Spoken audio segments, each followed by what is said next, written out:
Hi Team Rerun, Physio Megan here. So following from our pronation videos, I want to just talk a little bit more about shoe selection and how I as a physio might look at your shoes and decide with you whether a different style or type of shoe might be more appropriate to help you with an injury that you have.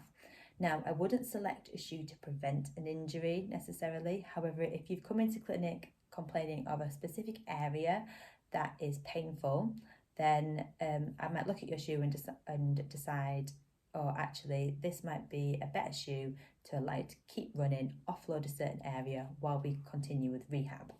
So we look at certain things. We look at the weight of the shoe. We look at the heel to toe drop, so how big the heel is in comparison to the toe.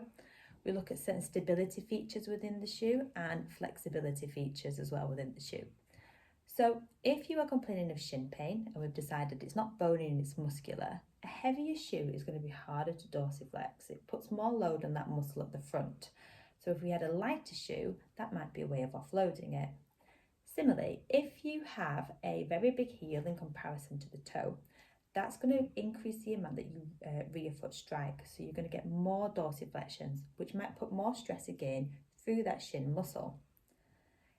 Rear foot striking also influences knee pain, and therefore if we have a really big heel on our shoe and we're rear foot striking more but we're getting knee pain, would a smaller heel, a more minimalist shoe be more beneficial? Now, we've got to be very cautious when we're changing our shoes, and the reason is because we're changing the distribution of load going through the lower limb. Now, that load's got to go somewhere. So if you have, for example, right knee pain, and we're therefore saying, oh, you've got a really big heel, so what we're going to do is we're going to reduce that down so that you get less of a rear foot strike, but we don't consider the fact that you've had a Achilles tendon problem on the other foot, then what we're potentially doing is reducing the knee pain, but putting more load through the Achilles tendon by having a smaller heel to toe drop. And this is when it gets a little bit complicated, and this is why it can be sometimes to just chat through all the factors with the physio or a very experienced running coach, because it's not quite as simple as one shoe is best for a certain type of problem.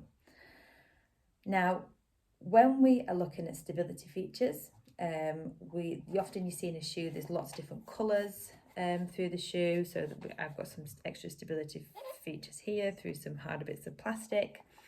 I have a little bit of plastic on the inside of my shoe here, and sometimes what you can also do is look at the insole. Let's get this out and see if it's got a raised arch. So these features, put that down, these features might be very good for if you are getting any arch pain or tibialis posterior pain, to provide a little bit more stability there. Other things we might look at is whether it's got a rigid heel. So if I try to squeeze mine, it's quite difficult to squeeze in comparison to my husband's ons, where if you squeeze it, it's quite easy to squeeze, so less stability through the heel. So we might consider that if you have Achilles tendon pain,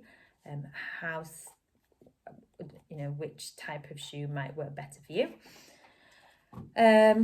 Other things to consider are the flexibility of the shoe. So if we bend our shoe, you can see that I get a fair bit of flexibility within my toe box, but I am getting some resistance there. Now, these are quite old, these shoes. I am the sort of person that would buy one pair of shoe and wear it to the death.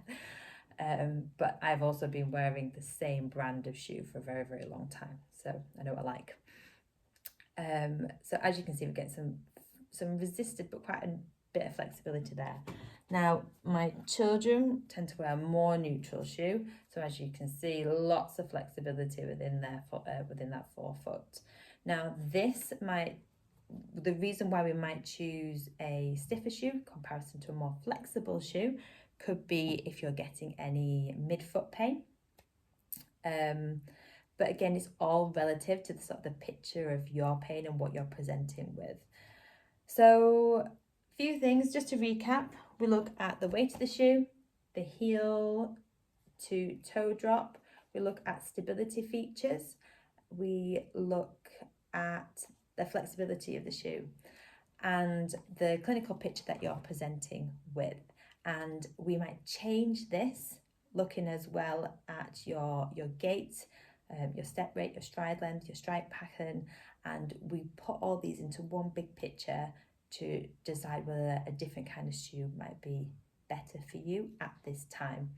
Now, obviously, again, this is all to do with lows and low going through that lower limb. So we're going to more than likely have some sort of strengthening program if there isn't one in place already, or we might do some capacity tests to decide whether one area is particularly strong compared to another, and then work on that weaker area. But the key is going to be not to change too much too soon. It's a really complex area, is foot mechanics and whether it leads to specific injuries, but that is the reason why I would consider changes in shoe selections rather than picking a specific shoe for a specific types of biomechanics within the foot. But the research is always emerging, it's ever changing, so things might change as we go forward. I hope you found that helpful. I hope that it's just highlighted some key things for you. And if you have any questions, then as always, please put a comment below and I'll do my best to answer it. Other than that, guys, happy running.